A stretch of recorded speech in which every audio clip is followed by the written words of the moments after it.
உன்னை காலி பண்ணிடுவேன், அசிங்கப்படுத்துவேன்னு சொல்ற எவனா இருந்தாலும் சரி அப்படின்ட்டு ஒரு வசனம் பேசுறாரு தளபதி அவர்கள். உன்னை காலி பண்ணிடுவேன், அசிங்கப்படுத்துவேன்னு சொல்ற எவனா இருந்தாலும் சரி, திரும்பி போற ஐடியாவே இல்லை அப்படின்னு சொல்றாரு. இது அரசியல் களத்துக்கு வந்த பிறகு கடுமையான விமர்சனங்களா இருக்கட்டும், இந்த களத்துல உங்களால வெற்றி பெற முடியாது, எங்களை எதிர்கொள்ள முடியாது, நாங்கள் யார் தெரியுமா அப்படின்ட்டு பேசக்கூடியவர்களுக்கு திரும்பி போற ஐடியாவெல்லாம் இல்லை அப்படிங்கிற மாதிரி தான் இந்த இடத்துல ஒரு மிகப்பெரிய ஒரு முக்கியமான ஒரு வசனமா இருக்கு. அதே போல வழக்கம் போல எல்லா திரைப்படங்கள்லையும் தளபதி அவர்களுடைய முக்கியமான ஒரு வசனமாக இருக்கக்கூடிய, அதுவும் துப்பாக்கியில் ஆரம்பித்த அந்த வசனம் ஐ எம் வெயிட்டிங் அப்படிங்கிற வசனம் அடுத்தடுத்த படங்களில் எல்லா படங்கள்லையுமே பேசிட்டு வந்த தளபதி வெயிட்டிங்கை விட்டுட்டு 2026 ஐ எம் கம்மிங் அப்படிங்கிற மாதிரி சொல்லியிருக்காரு. அதில் ஒரு சிரிச்சுட்டு தான் சொல்கிறாரு.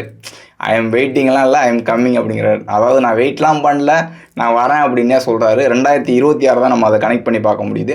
இந்த வசனம் மிக முக்கியமான ஒரு வசனமாக இருக்குது.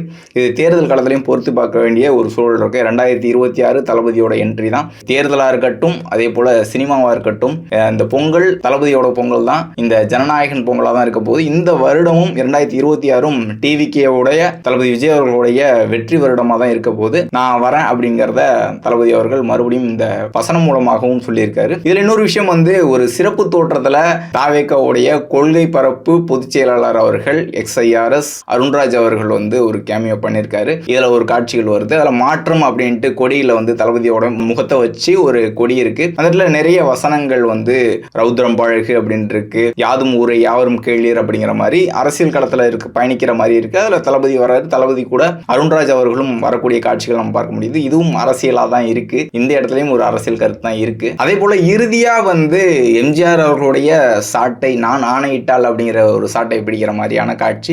தளபதி அவர்களுடைய கையில் சாட்டை இருக்கு. நிறைய அரசியல்வாதிகள், ஊழல் செய்யக்கூடியவர்கள், பெரும் முதலாளிகள்லாம் கட்டி போட வச்சு அவங்கள அடிக்கிற மாதிரி ஒரு காட்சி வச்சு, மக்களுக்கு நல்லது பண்ணுறதுக்கு அரசியலுக்கு வாங்கடா அப்படின்னா கொள்ளை அடிக்கிறதுக்கும் கொலை பண்ணுறதுக்கும் மாடா வரீங்க அப்படிங்கிற மாதிரியான ஒரு வசனம். கொள்ளை அடிக்கிறதுக்கும் கொலை பண்ணுறதுக்கும் மாடா வரீங்கன்னு சொல்லும்போது, நீங்கள் சமீபத்தில் நடந்த சில விஷயங்கள்லாம் அதில், ஏன்னா இந்த டப்பிங்கில் இந்த டைலாக் வந்துச்சா அல்லது தொடக்கத்திலே இந்த டைலாக் தான் இருக்கா அப்படின்ட்டு நம்ம படம் முழுக்க பார்த்தா தான் தெரியும். கொள்ளையடிக்கிறதுக்கும் கொலை பண்ணுறதுக்குமான அரசியலுக்கு வரீங்க அப்படிங்கிற மாதிரி ஒரு கடுமையான தாக்குதல், கடுமையான விமர்சனங்களோடு தான் இந்த படம் இருக்குது.